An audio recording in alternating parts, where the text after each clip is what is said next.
In this lesson, we're going to talk about the concept of completing a square and how we apply that on quadratics to convert a quadratic equation into vertex form. Now, we're going to start on this lesson with the concept of recalling what a perfect square looks like, because this is a key concept that we use, obviously, in terms of completing the square.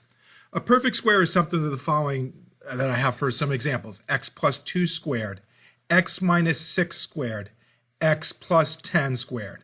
So in general, what that's going to look like is either x plus a squared, which is the same as x plus a times x plus a, or it could be x minus a squared, x minus a times x minus a. Those are kind of the general ways in which we might see what a perfect square would look like. If we wanted to go ahead and expand the perfect square just using our foiling concept, x plus a times x plus a, or x minus a times x minus a, we just would wind up with quadratics that would look at the following form: x squared plus 2ax plus a squared, or in the minus case, x squared minus 2ax plus a squared. What's interesting, we notice that our middle term is 2a and our last term is a squared. And that's going to help us identify some patterns that we can use in the process of going about and completing the square. I have some examples I have a little bit tucked down, a little bit lower, and we'll work through each one of those. First one, I just want to figure out what term can I use to complete the square for x squared plus 4x. What I notice is if I divide 4 by 2, I get 2. And if I square 4 over 2, 2 squared is going to give me 4. So the term that I can introduce here is x squared plus 4x plus 4. 4 divided by 2 equals 2. Take that number, square it, and that becomes the term that I introduce. And if I factor this, that's x plus 2, or x plus 2 squared. X squared minus 6x. Well, I got a minus sign here, so I know I'm going to have something of the form x minus times x minus. Let's figure out how the numbers will work. Negative 6 divided by 2 gives me negative 3. Negative 3 squared equals 9. So the term I want to introduce is 9. X squared minus 6x plus 9. Factor that through. X minus 3 equals x minus 3 squared. Now hopefully you've seen the pattern. We can repeat it kind of quickly here. Let's complete the square for x squared plus 8x. 8 divided by 2 equals 4. 4 squared equals 16. The term to use is 16. X squared plus 8x plus 16. That's going to give me x plus 4, x plus 4, or x plus 4 squared. And just for sake of completeness, let's do the last example. X squared minus 12x. Negative 12 over 2 equals negative 6.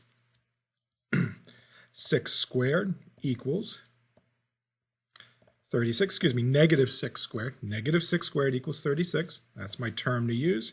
X squared minus 12x plus 36. Note that we're always, in all these cases, we're adding a number as our final term. Factoring x squared minus 12x plus 36, x minus 6 times x minus 6, or x minus 6 squared. So that's kind of how to build perfect squares.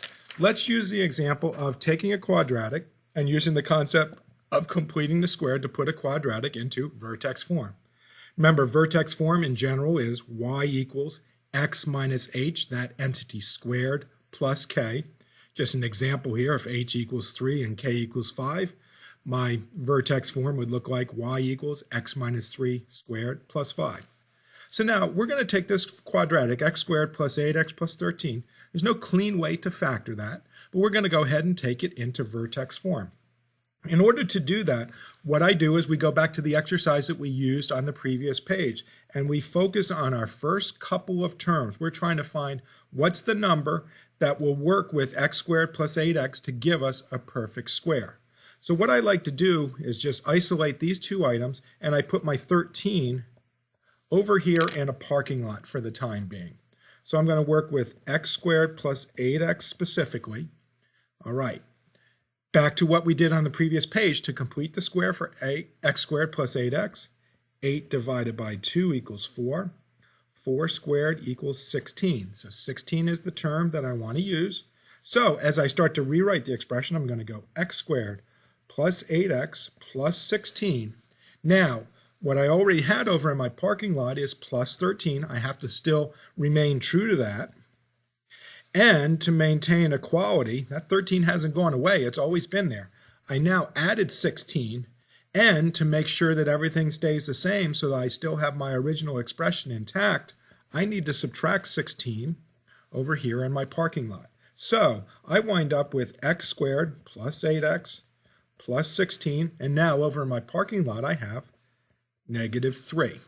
Now, let's go ahead and work. We know this is a perfect square because we just went through the process. X plus 4 squared.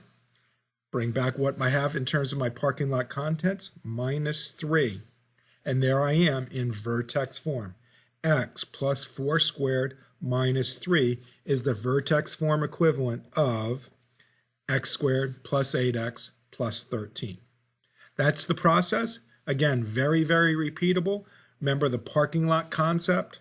As you complete the square and you introduce your term, make sure you account for it by subtracting it on the parking lot side. Bring everything back together and you wind up, after completing the square here, with vertex form.